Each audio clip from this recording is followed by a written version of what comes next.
আমরা দিনে কতবার কিবোর্ডে হাত দিয়ে জানেন? হয়তো কয়েকশো বার, কিন্তু এই কিবোর্ডের কিতে প্রেস করার পরে ভেতরে যে আসল খেলা চলে সেটা জানলে আপনি অবাক হয়ে যাবেন।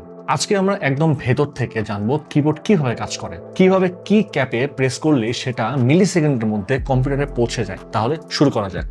প্রথমেই একটু ইতিহাসের দিকে যাওয়া যাক। কিভাবে জন্ম হলো এই কিবোর্ডের? কিবোর্ডের ইতিহাস শুরু হয়েছে আসলে টাইপরাইটার থেকে। 1870-এর দশকে মার্কিন inventor Christopher Latham সোজ QWERTY layout তৈরি করেন, যাতে টাইপ করার সময় মেকানিক্যাল আর্মগুলো যাতে আটকে না যায়। এই কোয়ার্টি থেকেই আসলে আসে কম্পিউটারের কিবোর্ড। মানে বিংশ শতকের মাঝামাঝি টাইপরাইটারের কিগুলো টেলিটাইপ মেশিনে ব্যবহার হতে শুরু করে, যা মূলত টেলিগ্রাফ বার্তা পাঠাতে ইউজ হতো। পরবর্তীতে এই কিগুলোর ডিজাইন কম্পিউটারের ইনপুট ডিভাইস হিসেবে রিপ্লেস হয়। 1960 সালে মেকানিক্যাল কিবোর্ডের আগমন ঘটে, বাট একটু কস্টলি ছিল সেই সময়। খরচ কমানোর জন্য মেমব্রেন কিবোর্ড চালু হয় 1980 সালে, যেখানে পাতলা রাবারের নিচে সার্কিট প্রিন্ট করা থাকতো। এই কিবোর্ডগুলো খুবই লাইট ওয়েট হওয়ায় অনেক পপুলারিটি পায়। এখন কিবোর্ডে mechanical, optical, cherry MX, RGB lighting, programmable macro, touchpad, এমনকি ওয়্যারলেস ও ব্লুটুথ কানেক্টিভিটি পর্যন্ত চলে এসেছে। বাট মূল কোয়ার্টি লেআউট কিন্তু আজও রয়ে গেছে, যেমনটা আমরা কিবোর্ডের ফন্টের ডিজাইনগুলো দেখলে বুঝতে পারি। তো যাই হোক, এই কিবোর্ডের ভেতরে কি কি থাকে? সবার উপরে আমরা যেটা দেখি এগুলো হচ্ছে কি ক্যাপ, যেটা প্রেস করে আমরা টাইপ করি, আমাদের কম্পিউটার অপারেট করি। এগুলো সাধারণত ABS বা PVD প্লাস্টিক দিয়ে বানানো হয়। এগুলোর শেপ, ফন্ট আর ফিনিশ টাইপিং কমফোর্টে অনেক ইমপ্যাক্ট ফেলে। তো এই কি ক্যাপের নিচে কিন্তু থাকে সুইচ।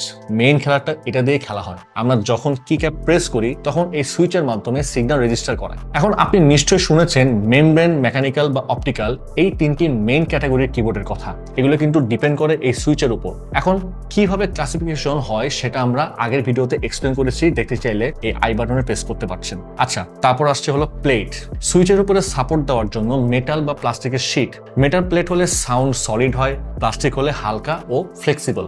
এন্ড তারপর PCB বা এরকম প্রিন্টেড সার্কিট বোর্ড। তো কিবোর্ডে কি ক্যাপে প্রেস করলে সুইচের মাধ্যমে ইলেকট্রিক সিগন্যালেই PCB তে এসে পৌঁছায়। এখান থেকেই ডেটা কন্ট্রোলারে চলে যায়। এই কন্ট্রোলারটা কিন্তু অনেক ইম্পর্টেন্ট ফ্যাক্টর হিসেবে কাজ করে, আর এটাকেই বলা হয় কিবোর্ডের ব্রেইন।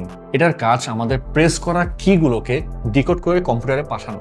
এখন কিবোর্ড কিভাবে কাজ করে এটা বুঝতে হলে আপনার সবার আগে কি ম্যাট্রিক্স বুঝতে হবে। মনে করেন আপনার কিবোর্ডে 104টা কি আছে। প্রতিটা কি যদি আলাদা আলাদা ওয়্যার দিয়ে কন্ট্রোলারের সাথে কানেক্ট করতে চান তাহলে 104টা ওয়্যার লাগবে, রাইট? যা একদমই প্র্যাকটিক্যাল না। এই সমস্যার সমাধান হলো কি ম্যাট্রিক্স।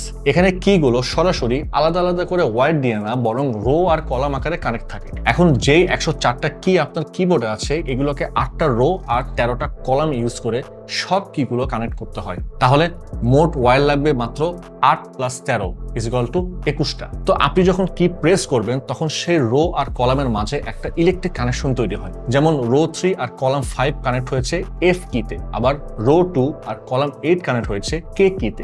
একদম সহজ ভাষায় রো প্লাস কলামের কম্বিনেশনে দেখে কন্ট্রোলার বলে দেয় এটা A কি বা এটা ইন্টার কি। আশা করি আপনারা কি ম্যাট্রিক্সের ব্যাপারটা বুঝতে পেরেছেন। এবার আমরা জানবো কি স্ক্যানিং। আমরা জানি কিবোর্ডের ভেতরে একটা ছোট মাইক্রো কন্ট্রোলার থাকে, যেটা সারাক্ষণ কিবোর্ডের কিগুলো মনিটর করে কোনটার উপর কখন প্রেস করা হয়েছে। তো প্রথমে কন্ট্রোলার একবারে একটা রো চালু করে, মানে ভোল্টেজ পাঠায়। তারপর দেখে কোন কলাম থেকে সিগন্যালগুলো আসছে। যদি কোনো কলাম সিগন্যাল দেয়, মানে সেই রো আর কলামের কানেকশন পয়েন্টের কি প্রেস করা হয়েছে। এরপর কন্ট্রোলার পরের রো চালু করে, মানে রো অ্যাক্টিভ হয়। আবার কলামগুলো চেক করে। এভাবে সব রো দ্রুত চেক করে ফেলে। আর এটা অনেক ফাস্ট হয়, মানে প্রতি সেকেন্ডে কয়েকশো বার। এতে করে কি প্রেস করার সাথে সাথে কম্পিউটার জেনে যায় আপনি কোন কি প্রেস করেছেন। যদি ছোট্ট একটা সামারি দেই, কি স্ক্যানিং হচ্ছে ভোল্টেজ পাঠিয়ে এক একটা রো চালু করা, তারপর কলামগুলো চেক করা, আসলে কোন কি আমি প্রেস করেছি সেটা খুঁজে বের করা, আর মিলি সেকেন্ডের মধ্যে কন্ট্রোলারকে রিপোর্ট করা। আশা করি আপনারা ব্যাপারটা বুঝতে পেরেছেন। এখন কি স্ক্যানিং এর পর কিবোর্ড কন্ট্রোলার এখন সেই কি এর জন্য